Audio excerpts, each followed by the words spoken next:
మన రాష్ట్ర పార్టీ తీసుకున్నటువంటి నిర్ణయం ప్రకారంగా రాష్ట్ర వ్యాప్తంగా ప్రతి శాసనసభ నియోజకవర్గంలో ఈరోజు ప్రతి శాసనసభ నియోజకవర్గంలో మన కార్యకర్తలు కూర్చోబెట్టుకొని మరి మొన్న జరిగినటువంటి ఎన్నికల్లో జరిగినటువంటి లోటుపాట్లు అదేవిధంగా రానున్న రోజుల్లో జరగబోయేటువంటి ఎన్నికలు ఒక పార్లమెంట్ ఎన్నికలే కాదు, గ్రామ పంచాయతీ ఎన్నికలు, పంచాయతీరాజ్ వ్యవస్థలో ఉన్నటువంటి ఎంపీటీసీ జెడ్పీటీసీ ఎన్నికలు, జిల్లా పరిషత్ చైర్పర్సన్ ఎన్నికలు, పిఏసిఎస్ ఎన్నికలు, మున్సిపాలిటీ ఎన్నికలు, మున్సిపల్ కార్పొరేషన్ ఎన్నికలపైన చర్చించాలని చెప్పి ఇలాంటి సమావేశాలు పెట్టుకోవాలని చెప్పి మన రాష్ట్ర పార్టీ నిర్ణయం ప్రకారంగా ఈరోజు మీరు ఇంత పెద్ద ఎత్తున ఈ సమావేశం ఏర్పాటు చేసుకున్నారు. మరి సభా నిర్వాహకులు మరి సుంకె రవిశంకర్ గారు, మన ముఖ్య అతిథి మరి పెద్దలు నాతో పాటు పార్లమెంట్ సభ్యుడిగా ఉన్నటువంటి మనం మల్లారెడ్డి గారు, మాజీ మంత్రివర్యులు, ప్రస్తుతము మేడ్చల్ శాసన సభ్యులు, అదేవిధంగా జగిత్యాల జిల్లా మన పార్టీ అధ్యక్షులు మరి విద్యాసాగర్ రావు గారు, మన జిల్లా పరిషత్ చైర్పర్సన్ విజయక్క గారు, మన మండల పార్టీ అధ్యక్షులు, ఎంపీపీలు, జెడ్పీటీసీలు, గ్రామ సర్పంచులు, తెలంగాణ ఉద్యమకారులు, చాలా మందికి ప్రజాప్రతినిధులు కాకపోయినప్పుడు ఉన్నటువంటి సీనియర్ నాయకులు చాలా మంది వేదిక పైన ఉన్నారు. వాళ్ళకందరికీ పేరు పేరున నా నమస్కారాలు. నేను ఇక్కడ ఇంతకుముందు మాట్లాడినటువంటి గెల్లు సీన్ గారు కానీ, విద్యాసాగర్ అన్న కానీ, రవిశంకర్ అన్న కానీ వీరికి చెప్పిన మనం తక్కువ మాట్లాడదాము, మల్లారెడ్డి గారికి ఎక్కువ సమయం ఇద్దాము అని చెప్పి నేను వాళ్ళ ముగ్గురిని కూడా తక్కువ మాట్లాడనందుకు నేను కూడా తక్కువ మాట్లాడతాను, ఎక్కువ విషయాలు జోలి పోను. ఎందుకంటే మనం నిత్యం మనం కలుసుకుంటాం. చాలా సందర్భాల్లో నేను మాట్లాడినా మీరు విన్నరు. ఈ సమావేశాలు పెట్టుకున్నటువంటి కార్యకర్తల ఆత్మీయ సమావేశం ఈ నియోజకవర్గం పెట్టుకున్నాం. ఇంతకుముందు తిరుపతి గౌడ్ గారు అందరు మాట్లాడాలన్నారు. డెఫినెట్గా అందరు మాట్లాడాలి.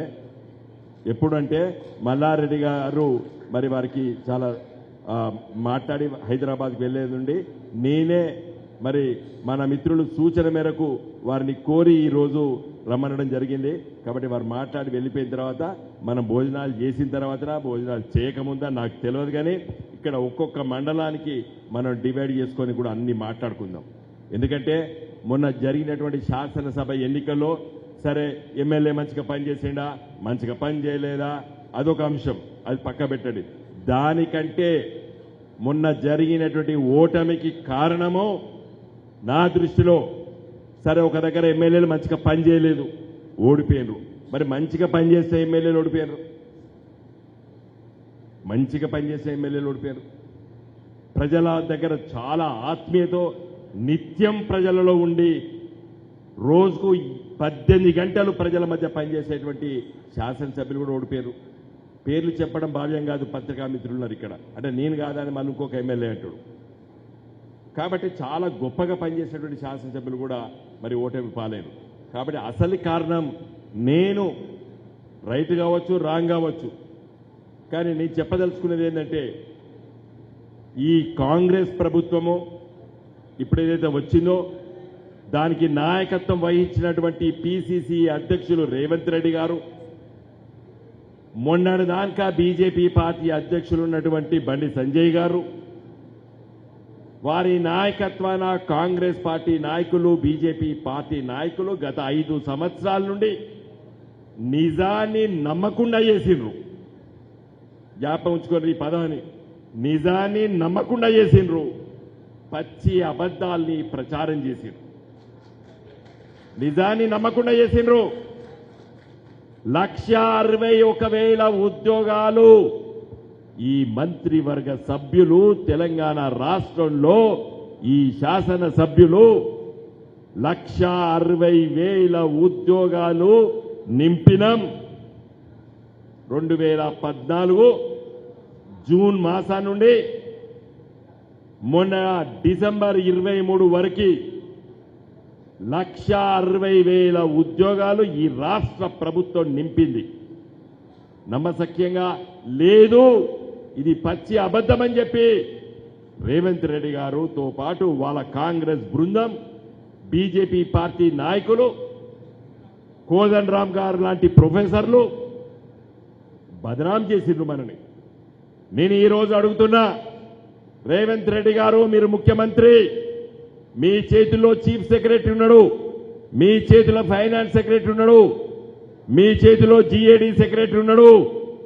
మేము నింపిన 1,60,000 ఉద్యోగాలకి నువ్వు జనవరి జీతం ఇచ్చినావు, ఫిబ్రవరి జీతం ఇచ్చినావు. అవునా కాదా అని అడుగుతున్నా నేను. మనం ఎంత చెప్పినా కూడా ప్రచారం లోపల మనం ఎంత గొంతుగించుకొని చెప్పినా కూడా ప్రజలు నమ్మలేదు. నమ్మకుండా దుర్మార్గంగా దుష్ప్రచారం చేసిండ్రు ఈ రెండు రాజకీయ పార్టీలు. నువ్వు 2 లక్షల ఉద్యోగాలు నింపుతాయన్నావు. నిన్న ఇంద్రవెల్లిలో ఏమంటాడంటే ఇంకో 7,000 ఇచ్చినా, నిన్న ఇంకొక 40,000 ఉద్యోగాలు ఇస్తున్నా అన్నావు. ఇవి నువ్వు నింపలేదు, మేము మా ప్రభుత్వం పరీక్షలు పెట్టింది. మొన్న 7,000 నర్సు ఉద్యోగస్తులు ఎల్బీ స్టేడియంలో నువ్వు వచ్చి 40 రోజులు కాలేదు, నువ్వు పరీక్ష పెట్టినవా? వాళ్ళను ఉద్యోగ దరఖాస్తులు తీసుకున్నావా? నువ్వు నింపినవా? ఎట్లా నీ ఖాతాలో వేసుకుంటావు? అవి డిసెంబర్ 2022 నోటిఫికేషన్ ద్వారా పరీక్షలు పెట్టి సెప్టెంబర్ అక్టోబర్లో ఇవ్వాలనుకుంటే అప్పటి వరకు కోర్టులో కేసులు, తర్వాత ఎలక్షన్ కోడ్ రావడం వల్ల మన 7,000 మందికి ఇవ్వలేదు. ఇప్పుడు 40,000 మందికి పరీక్షలు పెట్టినాం, కంప్లీట్ అయినాయి. వాటి రిజల్ట్స్ డిక్లేర్ అవుతాయి. ఈ 2-3 మాసాల లోపల వాళ్ళందరూ కూడా నిండుతారు. అది నీ ఖాతాలో వేసుకోవద్దు, అది మా ఖాతా. 1,60,000 మంది ఇప్పుడు ఉద్యోగాలు చేస్తున్నారు, జీతాలు ఎత్తుకుంటున్నారు. గత 8 సంవత్సరాలు, 9 సంవత్సరాలు, 6 సంవత్సరాలు, 4 సంవత్సరాల నుండి ఒక్కొక్క ఉద్యోగస్తులు ఈ 10 సంవత్సరాల లోపల నిండిన ఉద్యోగస్తులు వాళ్ళు. ఈ 40,000 పరీక్షలు పెట్టినాం, ఇంకొక 32,000 ఉద్యోగాలు ఖాళీలు చూపించినాం.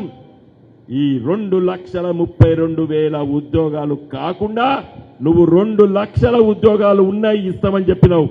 అందుకే నేను రేవంత్ రెడ్డి గారిని, ప్రొఫెసర్ కోదండరామ్ గారిని కోరుతున్నా, ఈ ఫిబ్రవరి చివరి వరకు ఏ ఖాళీలు అన్ని కూడా నోటిఫై చేయండి. మీరన్నట్టు డిసెంబర్ 24 వరకే నింపండి. కానీ ఈ నిరుద్యోగ యువకులకి మీరు రెచ్చగొట్టి వాళ్లకు చెప్పినటువంటి విషయాలు వాళ్ళు సంతృప్తి పడాలంటే, మీ పైన నమ్మకం కుదరాలంటే, మీరు చెప్పిన మాటలు నిజమని అనుకోవాలంటే ఆ నోటిఫికేషన్లు ఉద్యోగాలు ఎన్ని ఖాళీగా ఉన్నాయనేటువంటి ప్రకటన చేయండి మొదలు. మేము గత 10 సంవత్సరాల 2 లక్షల ఉద్యోగాలు నింపినాం, 1,60,000 నింపినాం, పనిచేస్తున్నారు. 40,000 ఈ నెల వచ్చే నెలలో నిండుతారు. మిగతా 2 లక్షలు మీరు ఇవ్వండి అని చెప్పి నేను కోరుతున్నాను. చాలా విషయాలు ఉన్నాయి. ఇక్కడ మీరు ఉన్నటువంటి మండలాలు, మన మల్యాల మండలము, కొడిమియాల మండలము, చొప్పదండి మండలము, గంగాధర మండలము, రామడుగు మండలము, బోయిన్పల్లి మండలంలో ఉన్నటువంటి నాయకత్వం మొత్తం కూడా వేదిక పైన ఉన్నారు. నా రిక్వెస్ట్ ఏంటంటే, మల్లారెడ్డి గారు మాట్లాడి తర్వాత నేను కూడా హుజురాబాద్లో ఇలాంటి సమావేశం పెట్టుకున్నాం. అక్కడికి వెళ్తున్నా కాబట్టి ఇక్కడ ఉన్నటువంటి సీనియర్ నాయకులు అందరూ కూడా ఏ మండలం ఆ మండలం కూర్చోండి, ఇక్కడ సరిపోదా చెట్ల కింద కూర్చోండి, మాట్లాడుకోండి. గ్రామ అధ్యక్షులు ఉన్నారా, లేదంటే పార్టీలు మారినరా, మారుతారు, భయపడకండి. కొన్ని పక్షులు ఉంటాయి, ఆ పక్షులు ఎగిరిపోతా ఉంటాయి. పోతే పోనీయండి, బతిరాడండి, పోకోమ్మా అని చెప్పండి, రిక్వెస్ట్ చేయండి. ఆ రిక్వెస్ట్ చేసినా కూడా పోతే నువ్వేం చేయాలో, పోతావనుకున్నాడు పోకుండా ఆగుతాడా? కానీ బతిరాడండి, ఉండమని చెప్పండి. పార్టీ కష్టాల్లో ఉన్నప్పుడు ఉన్నవాడే నిజమైనటువంటి పోరాట యోధుడు. పార్టీ కష్టాలు ఉన్నప్పుడు ఉన్నవాడే పోరాట యోధుడు. ఎస్, 10 సంవత్సరాల లోపట మీరు ఆశించిన రీతి లోపట పార్టీ పని చేయకపోవచ్చు, కొన్ని నామినేటెడ్ పదవులు ఇవ్వకపోవచ్చు. దానికి కారణాలు చాలా ఉన్నాయి. నేను ఇదివరకు సమావేశంలో కూడా చెప్పిన, కేసీఆర్ గారు కేవలం మన తెలంగాణ ఆగమైంది.